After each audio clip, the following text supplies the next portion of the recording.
idea which this child carries along with him. And you don't even know what kind of an arsenal you're dealing with because it's a very innocuous looking kid. So my job here is clearly defined. It is to prevent you from getting hijacked and equip you with all the necessary armamentarium to deal with the situation. Now the root of the problem lies with the movie called Sholay, in which Gabbar Singh says that 50-50 कोस दूर जब बच्चा रोता है तो माँ कहती है कि बच्चे चुप हो जा वरना गब्बर सिंह आ जाएगा. Similarly, Indian parents have this thing that whenever the kid starts to cry, the first thing they tell them is, if you don't stop crying, I'm going to take you to a doctor and he's going to give you an injection. Okay? Everywhere else in the world, nurses give injections, doctors just examine.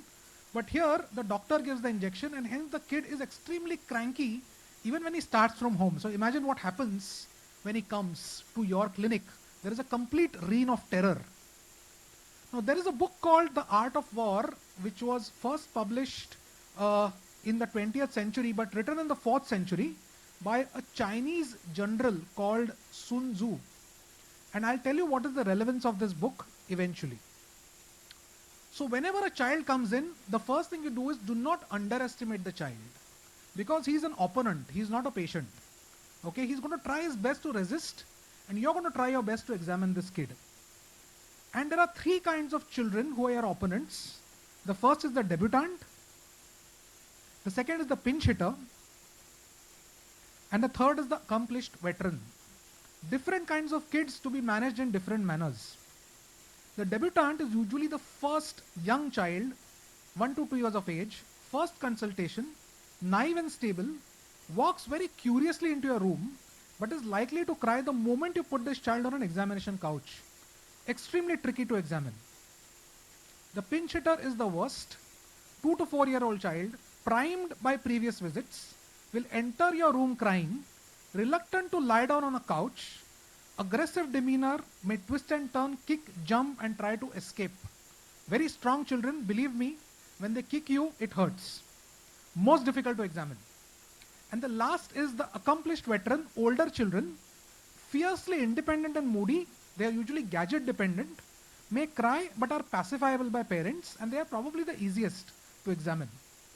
So let's come back to that book, Art of War, where Sun Tzu, the general, has given about 13 strategies when you fight a war, and you have to follow all these strategies. And they are laying plans, waging war, attack by strategy, tactical disposition, energy, weak points and strong points, maneuvering, variation in tactics, the army on the march, terrain, 9 situations, attack by fire and the use of spies. Let's look at the first one, laying plans. Your office setup as a pediatric orthopedic surgeon, even as a general orthopedic surgeon, has to be clutter-free, clean, colorful and comfortable. So the moment the kid enters, he shouldn't smell the spirit and the sterilium, because they know that the moment that smell comes, the next thing is an injection. So clean, clutter-free, colorful, comfortable. Waging the war, when you wage the war, when you start a war, you have to be in a complete state of compos mentis. You cannot at any point show your anguish or show any side of discomfort, because that will give the child one more impetus to attack you. So please be composed and calm, composed and controlled like Captain Cool Dhoni. Attack by strategy, very important. Place toys strategically. Small toys near your table so that the patient is attracted. Larger toys near the examination couch as a smoke screen, so the child is distracted. You can examine the child on the smoke screen. And you can use different kind of balls, colorful balls, large and small, to check the gait of these children. Tactical disposition, very, very important. If you look like this, nobody is going to come to you. You need to look like this. Appear harmless. Keep both hands visible to the child so that he believes that there is no injection lurking. And a very slow and patient examination, extremely, extremely important. Energy.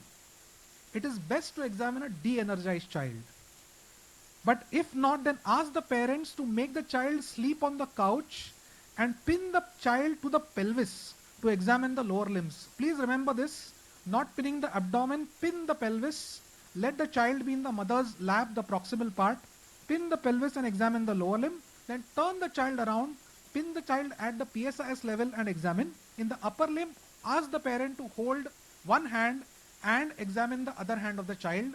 That kind of pacifies the child to a large extent. You need to swiftly turn and return the child so that the child doesn't really have the opportunity to kick you. Weak point and strong points. Chocolates are our brahmastra, pediatricians, pediatric orthopedic surgeons, but you need to use them very judiciously. Do not squander them. They can be rewards for good behavior, but never to pacify a kid. So don't start with a chocolate, you can end with a chocolate. Maneuvering. Always ask the parents to give their own mobile phones to the kid. Never ever in your life give your mobile phone to the child. Okay? You need to use it as a distraction to your advantage and examine when the child is completely engrossed. And nowadays, as you know, children have their favorite cartoons. The moment they are put up, they are reasonably okay. And that is a good time to examine the kid. And I have found this very important while cutting plasters. Because children are extremely apprehensive while cutting plasters and casts. So using these maneuvering, these mobiles are extremely useful. Sometimes you need to vary your tactics when you are looking at children with special needs. So color and music are extremely appealing to children. Battery operated and winding toys for special children, they tend to connect to them. And maybe examined when they are doing some other activity, right? So very, very, very important that you decide who your opponent is going to be and what sort of an opponent he is, and based upon that you take a call. The next and the most dangerous part is the entire army on the march. So parents at times tend to get the entire family inside your consultation room. And that is a horrible thing. Not only does it take a lot of your time, energy, but it also puts you through some uncomfortable questions which are very difficult to answer. So hence strongly dissuade such practices. Take both the parents. If one parent is there, it is still better. And the most important thing, they tend to get the younger sibling or the older sibling. And that is mayhem. Because the older sibling has a different set of challenges. He's going to do something else. He's going to completely distract you. To see to it that the sibling is sitting outside and doesn't enter inside.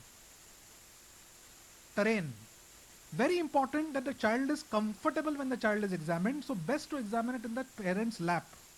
A parent sitting by the side of a child acts as an additional safety net in older children.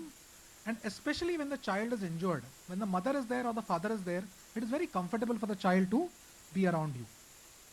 Sometimes you need to attack by fire once in a while. There are certain children who are absolutely unruly despite of whatever you do.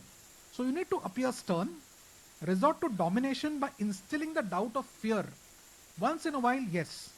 Appear unrelenting and dogmatic in your actions. You are going to examine, you're going to do what you want. And voice modulation at times is a useful arsenal in your armamentarium. Many a times you need to use spies. Since children trust women more than men, always have a lady assistant or a nurse. This has worked beautifully in my practice. Whenever there is a lady assistant, the children are much, much more comfortable. And once they establish the confidence in that assistant, children usually relent to examination. Specific tricks and tricks while dealing with all of them. For the debutant, you can do a minimal touch technique like I am doing here. So the child is sitting in the mother's lap. I am examining the kid. This kid has got a recovering brachial plexus palsy, OBPP. And I am trying to see how much recovery has happened. So I am giving the father's phone and I am examining this kid. And this kid will relent.